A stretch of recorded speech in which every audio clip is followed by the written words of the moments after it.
वो जाति का ग्वारा है, बिल्कुल का नहीं पढ़े। उसका नाम गोपाल चरवाहा है। गांव की समस्त जो गौएं हैं, बछड़े हैं, उनको चराने की उसको कुल परंपरागत सेवा है उसकी। उसके पूर्वज भी यही करते रहे, पूरे गांव की गौएं चराना और गांव वालों से कुछ अन्न आदि की, वस्त्र आदि की प्राप्ति हो जाना, जिससे परिवार का निर्वाह होना। पहले ऐसा होता था। जो धनी मानी जन होते थे वो सेवक रूप में रखते थे, तो गांव के जो लोग दे सकते थे सेवाएं, वो अपनी भी गौएं उसकी उसमें कर देते और उसको अन्न आदि देते, जिससे उसके परिवार का भरण पोषण होता। बिल्कुल पढ़ा लिखा नहीं, कोई आचार विचार नहीं कि ऐसे नहाना चाहिए, ऐसी ऐसी क्रियाएं करनी चाहिए शास्त्री। जब शास्त्र का ज्ञान नहीं, किसी भी तरह की कोई सत्संग नहीं, कोई भागवती की वृत्ति नहीं, केवल गौ चराना, बिल्कुल अनपढ़ गंवार। कभी कभी वो गांव चला जाता, नहीं तो जंगल में ही गौएं चराता, और कई गौशालाएं थी, उन गौशालों में वो सेवा करता। कभी कभी अपने घर चला जाया करता। काफी अवस्था व्यतीत हो गई तो एक दिन गांव में भागवत हो रही थी। उस भागवत में सुना कि जीवन का परम लाभ है भगवान का नाम स्मरण करना। यदि भगवान का नाम स्मरण नहीं किया गया तो जीवन मृत तुल्य है, क्योंकि भगवान नाम जप से ही भक्ति का विशुद्ध प्रादुर्भाव होता है। जिन हरि भगत हृदय नहीं आनी, जीवित सब समान ते प्राणी। वो जीवित मुर्दा टहल रहा है जिसके हृदय में भक्ति नहीं, चाहे वो कोई भी हो, शरीरधारी। यदि हृदय में भक्ति नहीं है प्रभु के श्री चरणों की, तो तुम्हें दिखाई दे रहा है वो जीवित, लेकिन वो मुर्दे के समान है। उसकी जो श्वास चल रही है वो लोहार की धोकनी के समान है। उसके जो नेत्र हैं जैसे मोर पंख में नेत्र हैं, लेकिन देखने के काम नहीं आते, तो वो नेत्र उसके मोर पंखे के समान व्यर्थ हैं। नैनन संत दृश्य नहीं देखा, लोचन मोर पंख कर लेखा।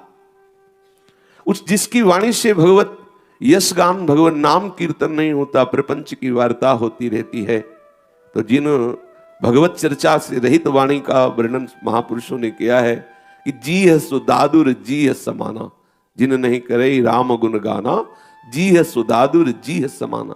मेढक की जैसे जबान टर टर बिना किसी अर्थ की बोलती रहती है, ऐसे व्यर्थ की वाणी है जिसमें भगवान नाम, भगवत लीला, भगवत रूप गुणगान न किया जाए।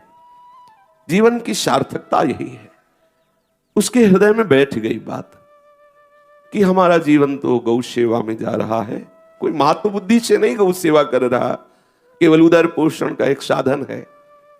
उसके मन में आया इसमें तो कुछ लगता नहीं है, मैं भी नाम जपू, लेकिन जपू क्या।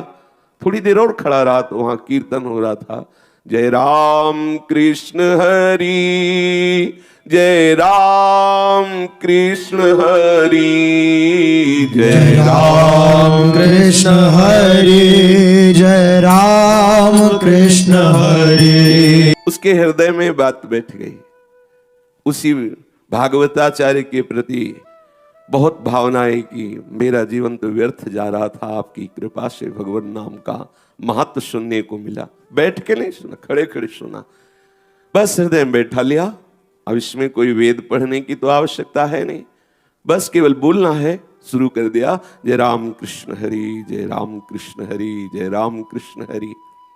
अब जो और चरवाहे लोग थे उसका उपहास करते हैं, ए राम कृष्ण हरि बोलता है, राम कृष्ण हरि बोलता, ओ उपहास को सहता, ना बोलता किसी से, बस हृदय में बैठ गया।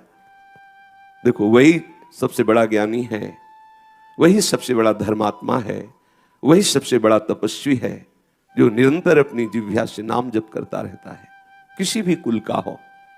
श्रीमद् भागवत में वर्णन आया है कि उसने सारी तपस्या कर ली, उसने वेदों का अध्ययन कर लिया, उसने सारे तीर्थों का अवगाहन कर लिया, जिसकी जिह्वा पर हे हरि आपका नाम विराजमान है। भले वो चांडाल हो, स्वपच हो, अहो बत स्वपच तो गरियान, या जिव्याग्य वर्तते नाम तुभ्यम। कब दयानिधि रीझ जाते हैं कहा नहीं जा सकता, एकदम गंवार आदमी है, लेकिन कृपा सिंधु की कृपा हुई, उसके हृदय में नाम प्रियता जागृत हो गई।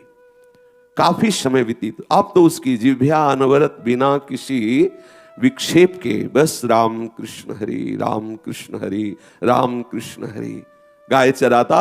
और हर समय अब तो घर जाना भी अच्छा न लगने लगा। एक दिन गांव के कई लोग उसका उपहास कर रहे थे और वहीं से एक महात्मा जा रहे थे। वो बेचारा गंभीर भाव से खड़ा, किसी को उत्तर दे नहीं सकता, कोई पढ़ा लिखा तो है नहीं कि कोई सूत्र बोलकर उसे चुप कर दे। गांव वाले उपहास करे, बैल की तरह घूमता है, जानवरों को चराता है और रामकृष्ण हरि बोलता है, मानो इस पर भगवान प्रसन्न हो जाएंगे, मानो इसको भगवान मिल जाएंगे। अरे तेरे जैसों को चाहे जितना नाम जप कर, नाम कीर्तन कर, कभी भगवान मिलने वाले नहीं। उसके हृदय में बहुत पीड़ा प्रकट हो रही है। जब कोई आस्थावान पुरुष डगमगाता है तो भगवान कोई न कोई रूप रख करके आते हैं, उसे संभाल लेते हैं, किसी संत के रूप में, किसी मित्र रूप में, किसी शास्त्र रूप में। वही चैप्टर सामने खुल जाएगा जिससे आपकी पुष्टता हो जाएगी। भगवान संभालते हैं। एक संत मार्ग से जाया करते थे, वो खड़े होकर सुने, नजदीक गए और जो उपहास कर रहे थे उन लोगों से कहा, तुम लोगों को पता है कैसे भी कोई नाम जप करे, जरूरी नहीं कि वो स्नान करे हो तभी वो ऐसा पवित्र, ऐसा कोई भी नाम के लिए तो अपवित्रो वा सर्वावस्थांगतो पिवा यह स्मरेत पुंडरीकाक्षम सवायाभ्यंतर शुचि। वो बाह्य और अभ्यंतर में परम पवित्र हो जाता है। चाहे पवित्र हो, कैसी भी परिस्थिति हो, जो कमल नयन भगवान श्री हरि का नाम जप करता है वो बाह्य और अंतर दोनों से पवित्र हो जाता है। वो पवित्र ही नहीं, मम भक्ति युक्तो भुवनम पुनातु, वो समस्त लोगों को पावन करने वाला बन जाता है। गोपाल चरवाहा से संत ने कहा, तुम चिंता मत करो, मैं तुम्हें विश्वास दिलाता हूं, तुम्हें भगवान मिलेंगे। ये क्या जाने, ये मूढ़ लोग हैं। भाव कुभाव अनख आलसहु, नाम जपत मंगल दिशि दशहु। भाव से, कुभाव से, अनख से, आलस्य से उपहास करने के लिए, संकेत में, परिहास में कैसे भी कोई भगवान नाम उच्चारण करे, निश्चित उसका मंगल होता है। क्या मंगल होता है? समस्त अशुभों का नाश होकर के उसके हृदय में दिव्य ज्ञान का प्रकाश होता है। ऐसे से गंगा किनारे भ्रमण करने पर संतों के दर्शन हुए, बिल्कुल पढ़े लिखे नहीं और ब्रह्म तेज से संपन्न पाए गए। जब वो बोलते तो वेदांत के सूत्र उनकी सरल भाषा में निकलते। जो वो बोल रहे हैं वही देख लो वेदांत में लिखा हुआ है। क्यों? क्योंकि प्रणों का निरंतर जप करते तो प्रणों से समस्त वेद प्रकाशित हो गए। कितने ऐसे संत देखे गए जो रामकृष्ण भगवान नाम उच्चारण करते हुए सिद्ध अवस्था को प्राप्त हो गए। देखो वाल्मीकि जी तो मरा ही बोलते थे, और कितने महान ऋषि, कितने महामहिमा में कवि जो भगवान की अद्भुत लीलाओं का, श्री राम की अद्भुत लीलाओं का गान किया। भगवान नाम से क्या नहीं हो सकता, पर विश्वास, दृढ़ता, आज इसकी दृढ़ता हिल रही थी। ये नास्तिक जन उपहास करके उसको उसकी निष्ठा से विचलित कर रहे थे। ऐसा सबके जीवन में होगा, पक्का विश्वास कर लीजिए। जैसे जैसे आप भगवत मार्ग में चलेंगे तो ये ऐसे प्रतिकूल विधान करने वाले लोगों को माया आपके पास भेजेगी जो आपकी निष्ठा से आपको विचलित कर दे। क्या हुआ इतने दिनों तक नाम जप करते रहे, क्या मिला तुम्हें? अरे सब बकवास है, क्यों लगे हो? वो आपको ऐसे डिगाने की चेष्टा करेंगे। आप यदि धैर्य पूर्वक चले तो निश्चित विश्वास कर लीजिए आगे जो आने वाला महामोद का समय आने वाला है। ये ऐसी महा आनंदमय स्थिति आने वाली है कि आप नाच पड़ोगे। पर कुछ समय तक के लिए कोहरा है। ऐसा सूर्य उदय हो गए पर कोहरे के कारण नजर नहीं आ रहे। अपने को लग रहा है अंधेरा, लेकिन नहीं, सूर्य उदय हो गया है। जिस समय कोहरा छटेगा तो आपको दिखाई देगा कि आप सूर्य कितना प्रकाशित हो चुका है, आप जान नहीं पाए थे। हमारे नेत्रों के सामने कोहरा है, सूर्य के सामने नहीं। सूर्य के सामने इसकी ताकत नहीं, हमारे नेत्रों के सामने है। ऐसे ही हमारे नेत्र सतोगुण, रजोगुण, तमोगुण रूपी कोहरे से ढके हुए हैं। जिस दिन नाम के प्रताप से कोहरा हटेगा तो आप देखोगे कृपा रूपी सूर्य उदय हो चुका है। आपके लिए दशों दिशाएं प्रकाशित हो गई हैं। अब मोह अंधकार, ये अविद्या का अंधकार अब आपको जन्म मरण रूपी महान क्लेश नहीं दे पाएगा। गोपाल चरवाहे से कहा उन संत भगवान ने, एक काम करो, आप सदगुरु का वर्ण कर लो। यही जो नाम जप करते हो ये अद्भुत महिमा आपके हृदय में प्रकाशित कर देगा। आप सदगुरुदेव का वर्ण कर लो, किसी संत को सदगुरुदेव रूप से स्वीकार कर लो। सदगुरुदेव की कृपा से बहुत जल्दी भगवान मिलते हैं, इसलिए सदगुरुदेव का वर्ण करो। तो उसने कहा, महाराज अब हम तो किसी को जानते नहीं, कौन सदगुरुदेव होते हैं, कैसे सदगुरुदेव होते हैं। उनका जिनके देखने से ऐसा लगने लगे मेरे हैं, जिनके चरण स्पर्श करने से ऐसा लगने लगे कि मुझे भगवान निश्चित मिल जाएंगे, जिनके संग से संसार के भोग फीके लगने लगे, जिनके दर्शन से हृदय उत्साहित हो जाए, आनंदित हो जाए, और जो आंतरिक विषय वासना जलाती थी उनसे छूटने की युक्तियां जागृत होने लगे, ऐसे सदगुरुदेव का वर्ण करो। उनका महाराज आप ही मुझे दीक्षा दे दीजिए। उनका मैंने तो नियम लिया है कि आजीवन कभी किसी को शिष्य नहीं बनाएंगे, मंत्र दीक्षा हम नहीं देंगे, लेकिन हम तुम्हें आश्वासन देते हैं, तुम प्रभु से प्रार्थना करो कि मुझे सदगुरुदेव की प्राप्ति हो, तुम्हें जाना नहीं पड़ेगा, सदगुरुदेव आके तुम्हें स्वीकार कर लेंगे। ऐसा कह के आत्मबल दे करके संत भगवान चले गए।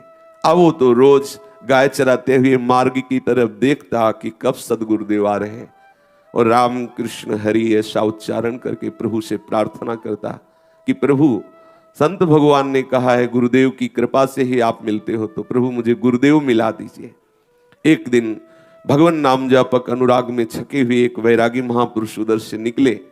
देखते ही उसको लगा कि मैं इनको तो बहुत पहले से जानता हूं। ऐसा लगने लगा, जिनके देखने से ऐसा लगने लगे कि ये तो हमारे हैं, ये तो अपने हैं, मैं कोई पहली बार नहीं मिल रहा हूं, ये तो ऐसा लगता है जैसे पूर्व परिचित है। ये आकर्षण, उसके संग से हृदय में एक नवीन उत्साह, एक नवीन आनंद दौड़ पड़ा। चरणों में जाके साष्टांग प्रणाम किया। कहा महाराज मैं बिल्कुल पढ़े लिखे नहीं हूं, महीने 2 महीने में कभी स्नान कर लेता हूं, और गांव से छाछ और रोटी ये हमारे भोजन में आती है, जब आती है तब पा लेता हूं।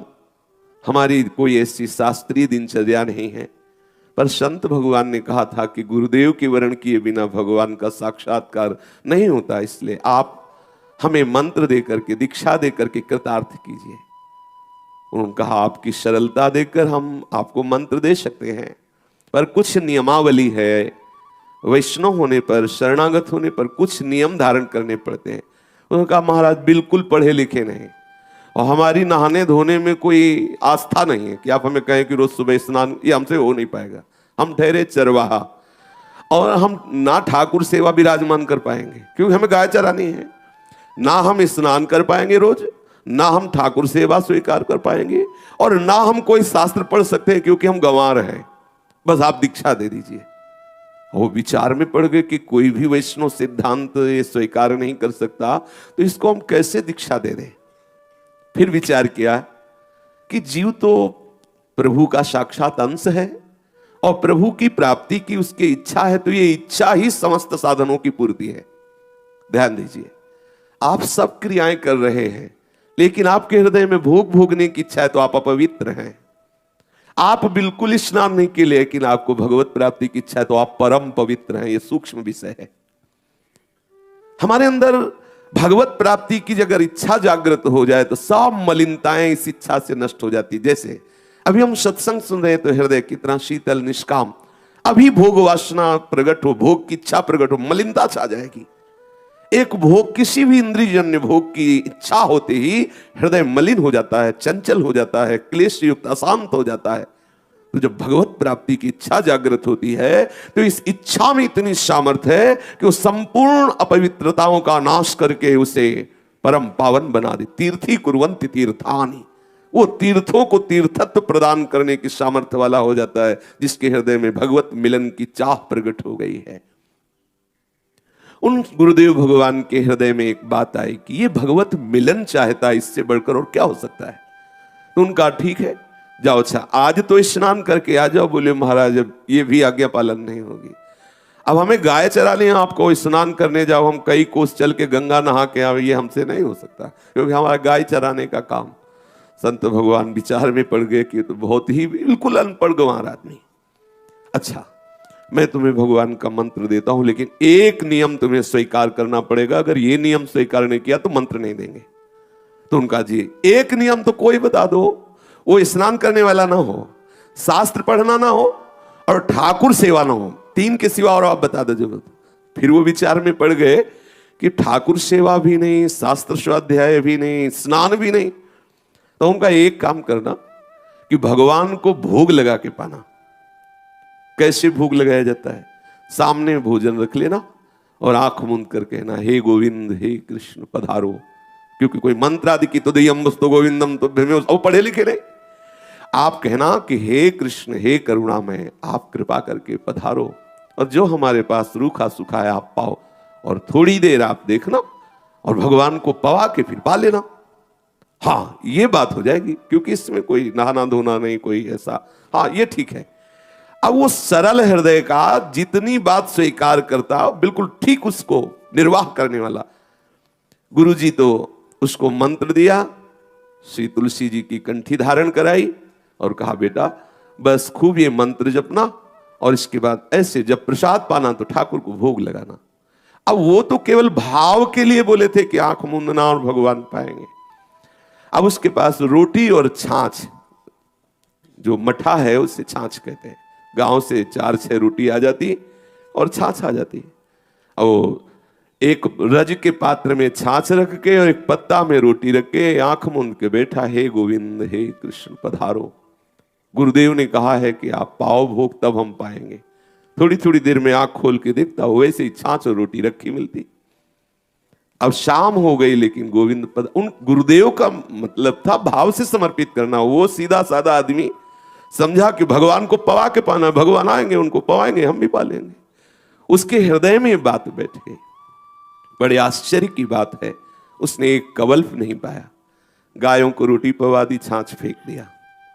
दूसरा दिन हुआ, फिर उसके लिए वही छाछ और रोटी, कोई तीसरी चीज ही नहीं, गांव का ग्वारा। फिर वो ऐसे बैठा, हे गोविंद हे कृष्ण पधारो। शाम तक हो गया, फिर भी देखा कि प्रभु नहीं आए, फिर वही गाय को रोटी खवा दी। ऐसा अब दिन पर दिन व्यतीत होने लगे, अब तो चला ना जाए। 27 दिन व्यतीत हो गए, लेकिन उसने ना एक कवल पाया, ना एक बूंद छाछ पी। गुरुदेव ने कहा है भगवान को पवा के ही पाना है, और जो गुरुदेव ने मंत्र दिया, नाम दिया, उसका सतत चिंतन कर। अब तो चला न, 27 दिन हो गए, चलना मुश्किल हो गया। गांव से जब उसके छाछ और रोटी आई, ऐसे शिराने रख दी, तो लोग पूछते क्या परेशानी, आपकी तबीयत खराब है, आपको कोई रोग है, आप सूखते चले जा रहे हो, आवाज तो आपकी उठने की भी सामर्थ्य नहीं। वो बस इशारा कर देता, नहीं नहीं दूर जाओ। फिर छाछ रोटी धीरे से ऐसे करवट ली, आज उठने की भी 27 दिन हो गए। प्रभु से प्रार्थना की, प्रभु अब चाहे प्राण निकल जाए, पर मैं गुरुदेव को एक नियम की बात स्वीकार की है, गुरुदेव की एक आज्ञा पालन करने की बात स्वीकार की है, प्राण निकल जाए पर तब तक अन्न नहीं रखूंगा जब तक आप पाओगे नहीं।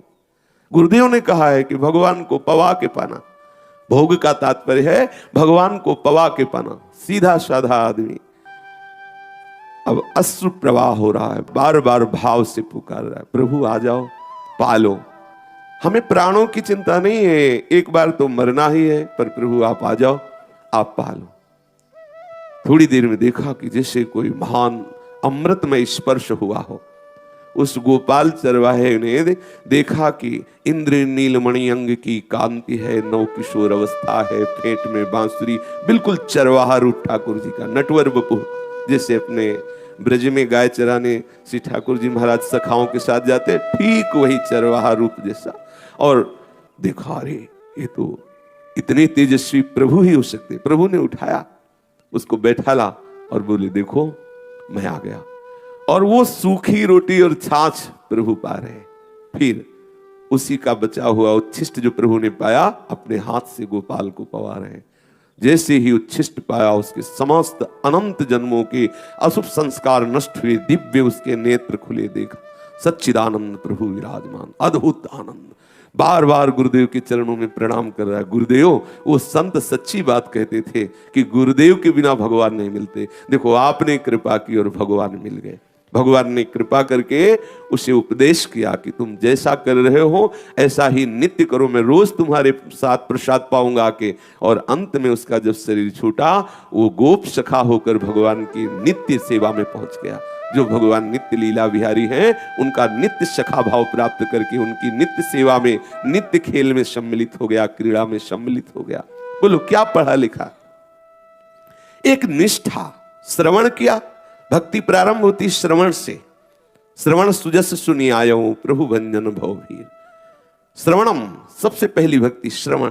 कहीं भी किसी को अगर भगवत लाभ प्राप्त हुआ है, मति कीरति गति भूति भलाई, जब जे जतन जहां जे पाई, सो जानो सत्संग प्रभाव, लोक हूं वेद नान पाओ। करुणा सिंधु प्रभु की जब अपार कृपा होती है तब सत्संग प्राप्त होता है। राम कृपा बिनु सुलभ न सोई, बिनु सत्संग विवेक न होई। भगवान जब कृपा करते हैं तो सत्संग मिलता है।